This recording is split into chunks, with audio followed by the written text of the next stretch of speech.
G'day friends and fans, welcome to Dave Talk Stuff. Feminism. The women who want to appeal the 19th. Now, of course, the whole case about the 19th Amendment is based on emotion and politics. It was all about chasing the vote. Political parties, particularly at the time the Progressive Republicans, could not get a clear majority. Nobody had a clear majority. The Republicans were split between the Progressives and the weren't really conservatives. They were constitutionalists and the Libertarians. And then there was the Democrats, who were conservative and socialist, right? So the socialists, over time, the socialists have rebranded themselves progressive. The Progressive Republicans have shifted to the Libertarians, and the Libertarians are split between the two parties. And you have conservatives are split between the two parties. So not all progressives are Liberal Democrats. Not all Liberal Democrats are progressive. It is a political mumbo-jumbo. It is diversity. But the moment any woman steps off the plantation, she's no longer a female activist. She's a far-right activist. She's far-right. She's a conservative. But conservatism, what have they conserved? Have they conserved the nuclear family? Have they conserved the Constitution?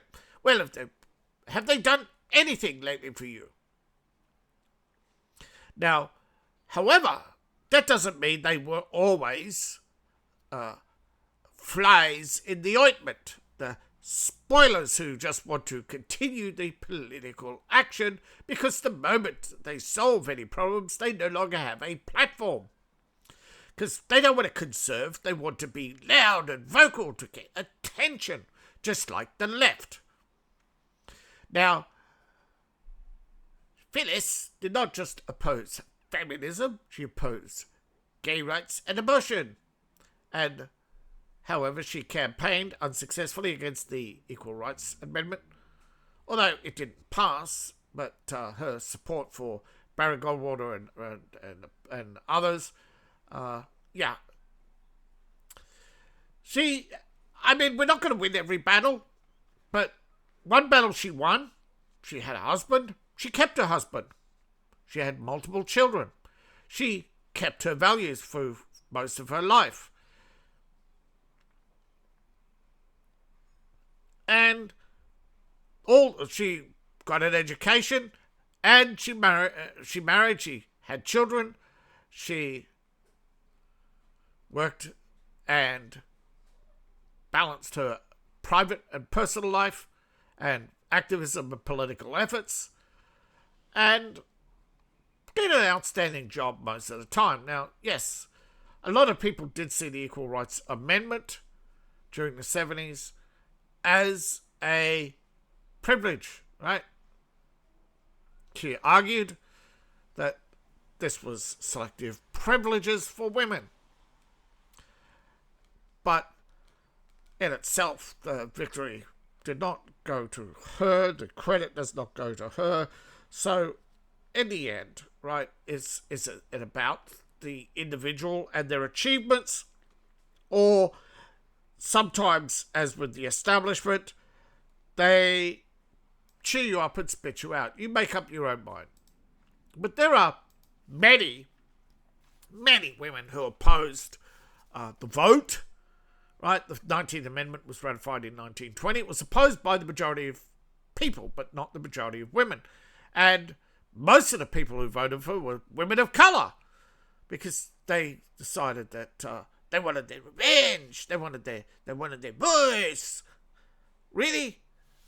You want your safe space? You want your homeland? Like, they're now talking about a homeland, right? You Africa, look it up. There's a whole bunch of movements, right? The moment you give an activist an inch, they keep coming up with new activities, because the last thing they want to give up is all that political fundraising. Millions of tax-free dollars. I asked for $2,500 to help me with my bills, because I have a hard drive crash that I need to recover to get back my life's work and writings. But No, if I was trans and went to the gay rights, I'd probably get. It depends how much, but most of these activists, right? They get millions over time. I'm not saying every activist makes money; the vast majority don't, right? But there is a selective charity, right? There's a selective viewpoint, is my point, right? Josephine Dodge in 1911 opposed women's rights, and she successfully argued that it would overburden women, right? That women would actually end up on the fringes of society, alienated. Look around, right? All these divorced women, alienated, divorced, right? So nobody wants them because they go, well, you're a gold digger, even if those who were legitimately divorced. But that's what you do when you engage in nagging, right? You give yourself a bad reputation, even if it's not deserved. But we're not here to blanketly judge all women. Oh, wait a minute. Yes, we are. Let's admit it, right? There's no way you could separate the pack, right? You have to, right? If you have laws apply to everybody. They don't selectively apply. So you have to you can't selectively remove laws. You have to say, right, women do not get privileges, full stop. So repealing it is going to be difficult, right? Getting the 19th was passed was basically basically all the gays and all the non-whites voted against us and have been doing that pretty much since the 1920s, right? The 1920s saw such mass migration into America of all these European liberals who brought with them European liberal idealisms, right? Because even though they were fleeing World War One and had destroyed their country with their massive ideals, right? Their idealism had destroyed Europe, but no, they have to impose it on America because that wasn't real liberalism. So you had opposition movements, some of which still exist today, but they're not a major political force. But alternative viewpoints on women's suffrage and non-partisan approach, or treating a social issue as a non-political issue and keeping out electoral politics is difficult these days. And the suffrage movement has become so complex, but those who fight it tend to be involved in the whole, what you would call the right-wing movement, right? The people who believe that women should not have special laws or special privileges. But in today's political climate, even President Trump can't wait. He joked about he wished he could remove the 19th, and look at the trouble it got him for just bringing it up, right? But remember when Joe said he ratified the 19th? Well, really, that was. But then again, repeal the 19th is still active. Some figures like Pastor Joel Webson and Douglas Wilson have named themselves. But again, it's arguing that politics is war and that if women won't go to war, they don't have the right to vote. So that's an extreme view, but there are those who also think that men who haven't served haven't got the right to vote, or those who don't pay taxes don't have the right to vote. This is the problem, right? People who always vote in self-interest. So there are groups who want to strip other groups, like look at how Democrats in, Virginia now, want to strip MAGA of their right to vote for 4 years because they voted for Trump. This is a real movement, by the way, not a scare tactic. Right? There are real Democrats who have come out and said it, and then we tweet our tweets and say, that's just a right-wing conspiracy theory. This is the thing that goes on, gaslighting all the time. But a former insider view, there are first-hand accounts from former feminists and male rights activists.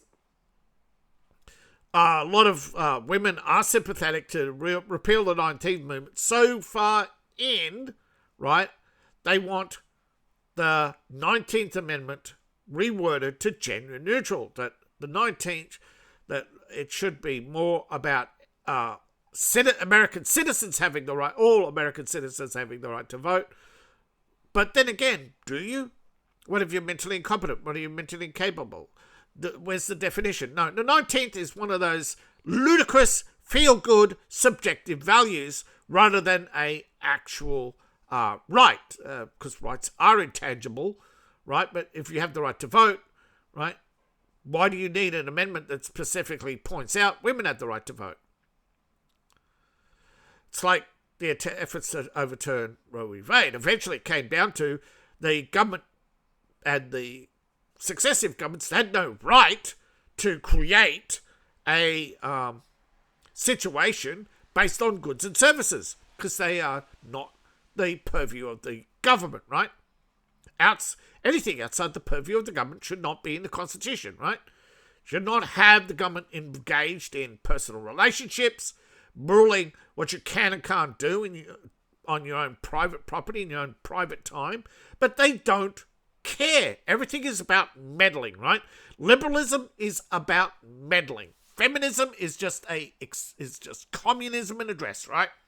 And liberalism is the forerunner to communism, right?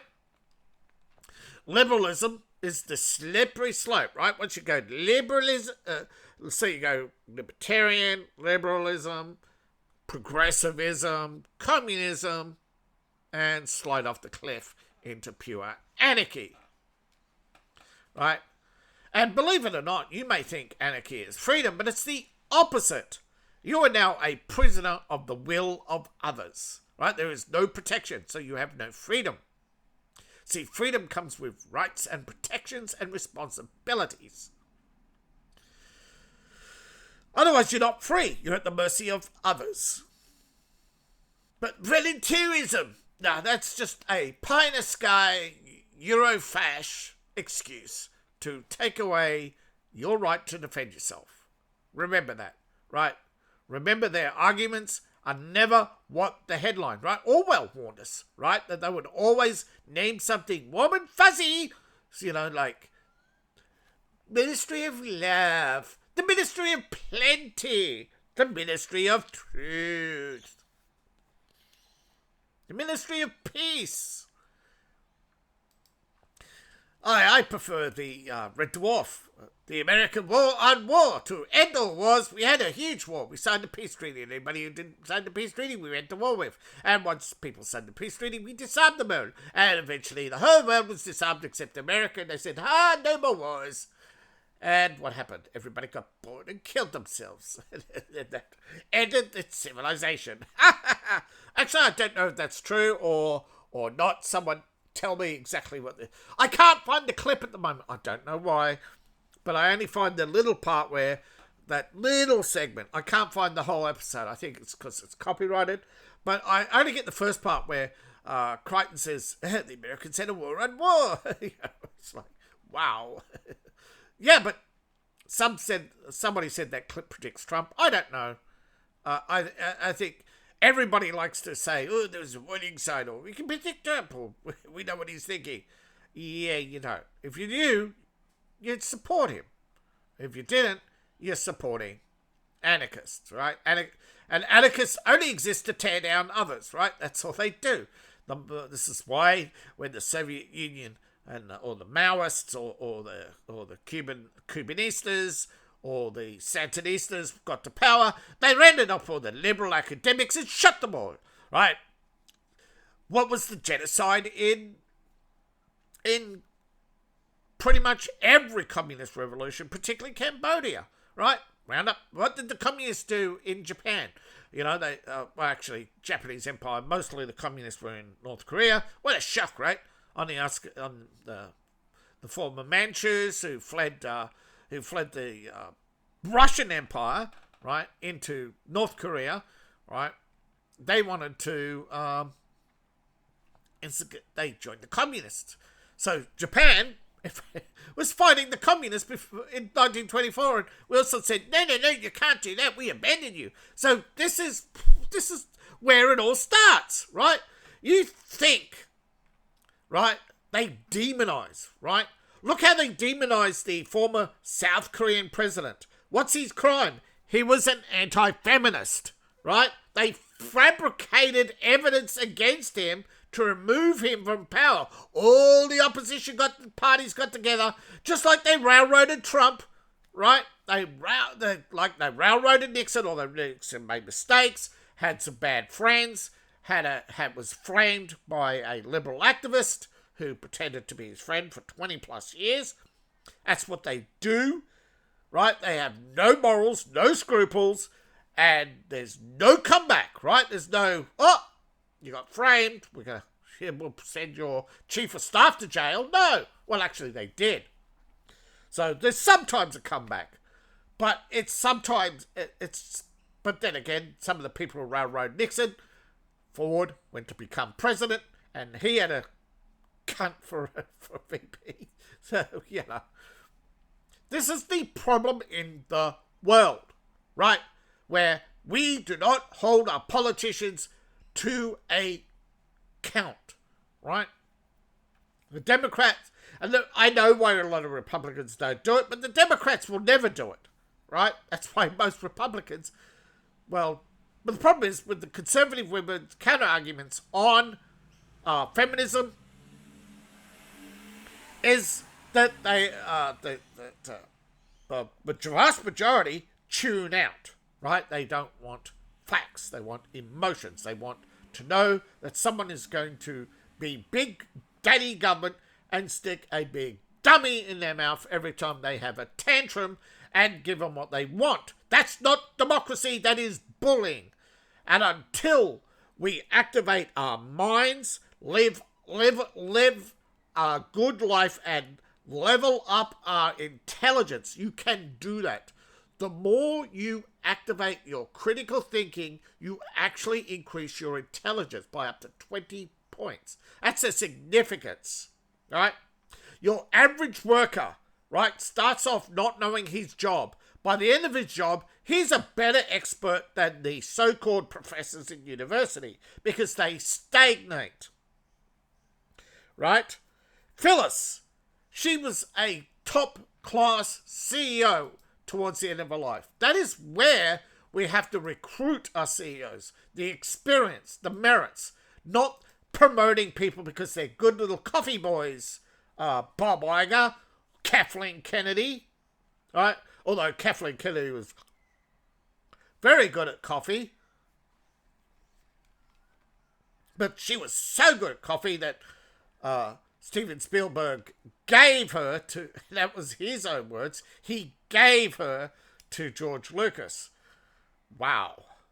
And then he gave her to Frank Marshall after finding out that she was double dipping all over the place. But she ended up back at Lucasfilm because Frank Marshall kept dangling money in front of his face saying, "Hi, my wife, I don't want her around, please." Right? Yeah. But we're getting further and further away from this. Phyllis is a role model, whether you like it or not, on opposing feminism, gay rights and abortion. She's more successful than most conservatives. And unfortunately, she did not achieve all the successes, right? Or get all the credit, for her successes.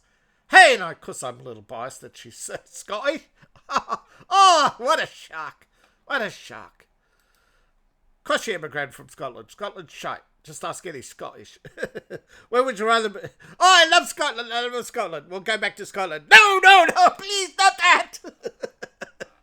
It's good to look at from afar, but it's shite. Enough joking around. I think without going into a long list of names, there are lots of women who have opposed feminism over the years, but they've never been good salespersons. They've never been well represented in the media. And this is where we have to take a stand. We have to tear down the media. We have to grow the new media, right? We have to elevate the voices, right? And this is what I talked about before, right? It's a popularity contest of ideas. If you don't like, share, and subscribe, then the YouTube algorithms do not care what you like, right? They only care what you click like on, right? If you don't subscribe to channels, they don't care about that channel. If you don't share, then they believe that channel is not worth sharing. This is how popular, whether you like it or not, your idealism doesn't set the rules, right? There is no level playing field. It is a popularity contest. And while we mgtow brothers are not in contest with each other, we are still in a contest for clicks and views, right? Those two go together like a horse and cart, like love and marriage, like feminism and cancer.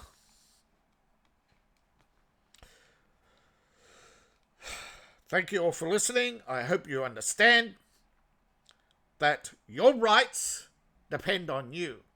There is no running to America for freedom. America is under attack from within and from without. And the liberals love the chaos, right? Because that is where people panic sell and people cannot think straight, get their act together, and oppose the fascist bullying program. But, man, we're winning. 25% of the male population of the world, 25% of the population is anti-feminist and growing. We're now an official threat to the UN, according to the UN. The mainstream media are clutching their pearls. You look up anti-feminism and they try to tear us down every time. You think I read verbatim every word I read about feminism or the ERA or anything? No, I have to filter it in real time. Or the nasty things they say, I tell you.